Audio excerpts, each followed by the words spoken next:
મોઢામાં પાણી નાખીને નાહવાથી શરદીની સમસ્યા થતી નથી. સવાળેલા પલાળેલા ચણા ખાવાથી વજન ઝડપથી વધે છે, સાથે માંસપેશીઓ પણ મજબૂત બને છે. વાળની લંબાઈ વધારવા માટે નાળિયેરના તેલમાં આમળાનો પાવડર મિક્સ કરીને વાળને મૂળમાં મસાજ કરો.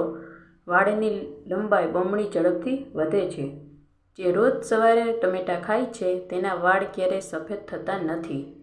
કેળા ખાવાથી કબજિયાતની સમસ્યા થતી હોય તો કેળા ખાતી વખતે તેના પર થોડું કાળું મીઠું નાખવાથી કબજિયાતની સમસ્યા નહીં થાય. કુંવળપાઠનું પાણી ગરમ કરીને માથામાં લગાવવાથી માથાનો દુખાવામાં દૂર થાય છે. ડાયાબિટીસના દર્દી માટે કાચી કોબી ખાવી ખૂબ જ ફાયદાકારક છે.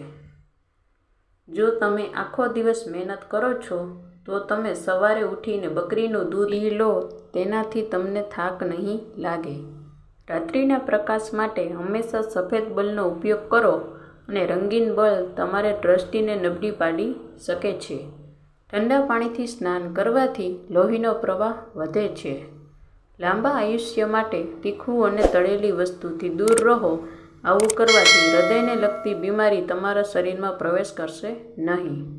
રોજ અડધો કલાક અથવા તો કલાક નિયમિત રીતે કસરત કરો. આવું કરવાથી તમારા શરીરમાં ઉર્જા જળવાઈ રહેશે તેમજ સામાન્ય રોગો દૂર રહેશે. ફળ ખાવાનો યોગ્ય સમય સવાર કે બપોર છે. રાત્રે ફળ ન ખાવા જોઈએ. આ સાથે જ ખાવાનું ખાતા પછી તરત જ ફળ ન ખાવા જોઈએ. કાળા જીરુંના તેલથી શરીર પર માલિશ કરવાથી હાડકાં મજબૂત થાય છે. ગરમીના કારણે એલર્જી હોય તો દહીંમાં કાકડી ભેળવીને ખાવો, એલર્જીથી રાહત મળશે. જ્યારે તમને છીંક આવવાનું શરૂ થાય છે ત્યારે તમારું માથું નમાવો અને તમારી યાદશક્તિમાં સુધારો થશે. જે મહિલાઓ ઉકાળેલા કોળાનું પાણી પોતાના માથા પર લગાવે છે તેમના વાળ ઝડપથી વધે છે અને વાળ ઝડપથી સફેદ થતા નથી. શરદીના કારણે નાક વહેતું રહેતું હોય તો આદુના પાણીથી વડાળ લેવાથી નાક વહેતું બંધ થઈ જાય છે. ફાટેલા સાંધા પર થોડું ઘી લગાવવાથી સાંધા નરમ બને છે અને દુખાવો દૂર થાય છે.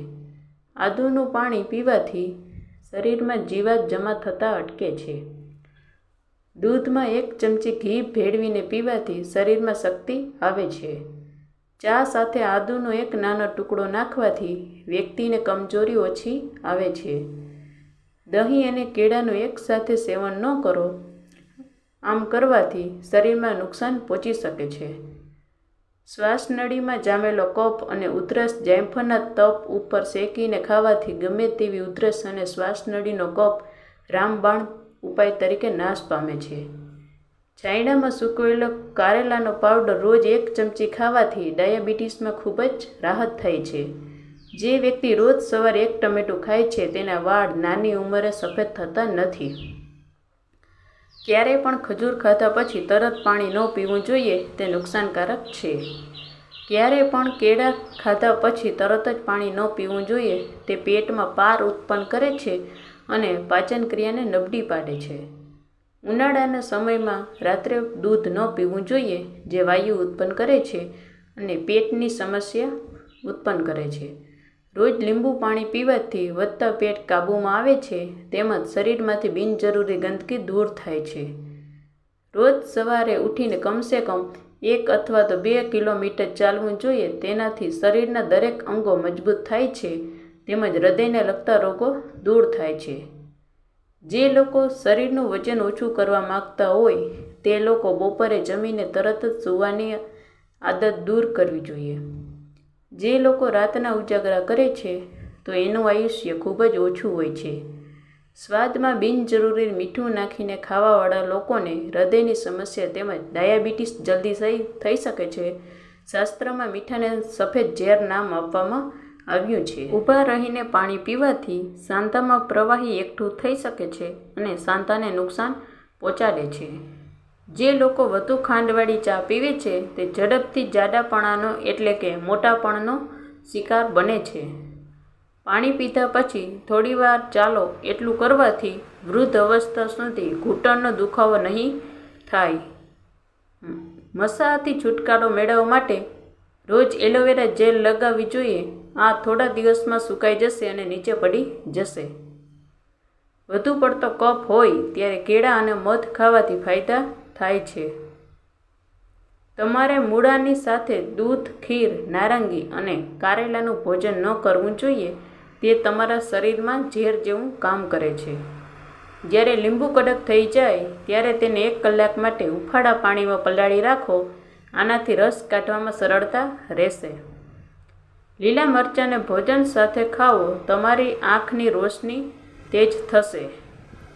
જે મહિલાઓને પેટ ખૂબ વધી રહ્યું છે તેમણે લસણના રસથી પેટની માલિશ કરવી જોઈએ. તેનાથી વધતા પેટને ઓછું કરવામાં મદદ મળશે. ગરમીના કારણે તાવ આવ્યો હોય તો દૂધીને પીસીને બંને પગના તળિયા પર માલિશ કરવાથી તાવ ઉતરે છે. ખાંડ સાથે ભેળવીને દૂધ મહિલાઓને પીડિયન સંબંધિત સમસ્યા થતી નથી. રોટલી ખાતી વખતે મોઢામાં કડવાશ લાગે તો સમજવું કે તમને તાવ આવી શકે છે. ખજૂર ગર્ભવતી મહિલાઓ માટે લાભકારી છે. તેને સેવન કરવાથી બાળકને થતી જન્મજાત બીમારીઓ દૂર થાય છે. ખજૂર કેલ્શિયમનો સૌથી સારો સ્ત્રોત છે. તેને ખાવાથી હાડકાં મજબૂત થાય છે. દરરોજ ખજૂર ખાવાથી થાક ઓછો લાગે છે અને શરીરની નબળાઈ દૂર થાય છે. સૂતી વખતે ઘી સાથે ખજૂર ખાઈ શકાય. વજન વધારવા માટે કાનમાં મેલ જમા થવાથી ખંજવાળ આવે છે તો તેનાથી છુટકારો મેળવવા માટે રાત્રે સૂતા પહેલાં સરસવના તેલના 2 થી 3 ટીપાં નાખો.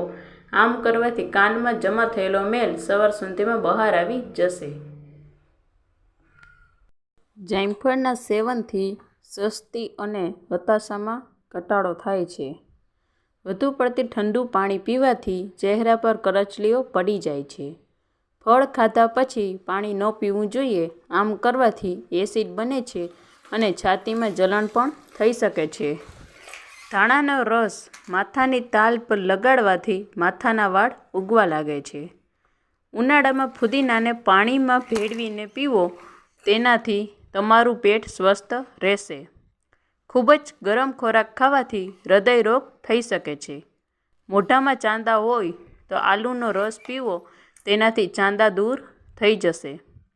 પેટમાં દુખાવો થતો હોય તો થોડો સમય ઊંધા પડીને સૂવાથી ફાયદો થાય છે. મચ્છરના ડંખ પર લીંબુનો રસ લગાવવાથી બળતરાથી રાહત થાય છે. 1 ગ્લાસ પાણીમાં અડધું લીંબુનો રસ અને 1 ચપટી મીઠું ભેળવી કોગળા કરવાથી ગળાના દુખાવામાં રાહત થાય છે. બાફેલા બટેકાના પાણીમાં ચાંદીના ઘરેણાં કે વાસણ 1 કલાક રાખી મૂકી સફ કરવાથી ચમકીલા થઈ જશે. બાજરીના રોટલાનું છાશ સાથે સેવન કરવાથી શરીરને શક્તિ મળે છે પણ એનો સ્વભાવ ગરમ હોય છે તેથી ઉનાળામાં તેનું સેવન ન કરો. 1 કપ પાણીમાં 2 ચમચી મધ ભેળવીને સવાર સાંજ પીવાથી જૂની ઉધરસ મટે છે. જો વધુ પડતો સૂર્યપ્રકાશના કારણે તમારા ચહેરાનો રંગ કાળો થઈ ગયો હોય તો દ્રાક્ષનો રસ ચહેરા પર લગાવો. તેનાથી ચહેરાનો રંગ પહેલાં જેવો થઈ જશે. સૂકા ફૂલના ગુલદસ્તા પરથી ધૂળ દૂર કરવા હેર ડ્રાયરનો ઉપયોગ કરવો જોઈએ. જો ખોરાક ખાધા પછી અપચો કે ખાટા ઓટકારણની સમસ્યા હોય તો ડુંગળી પર લીંબુ નીચવીને ખાવાથી સાથે ખાવું જોઈએ. તેનાથી અપચો થતો નથી. કેરીનો રસ વધારે પીવાથી યુરિક એસિડની બીમારી થઈ શકે છે. નારંગી સવાર અને રાત્રે ખાલી પેટે ન ખાવી જોઈએ. જે મહિલાઓને વારે વારે થાક લાગે છે તે ગોળ ખાવું જોઈએ. ગોળ તેમને એનર્જી આપશે. જો તમને ચક્કર આવવાની સમસ્યા હોય તો તમારે સિંધુ મીઠુંનું પાણી પીવું જોઈએ.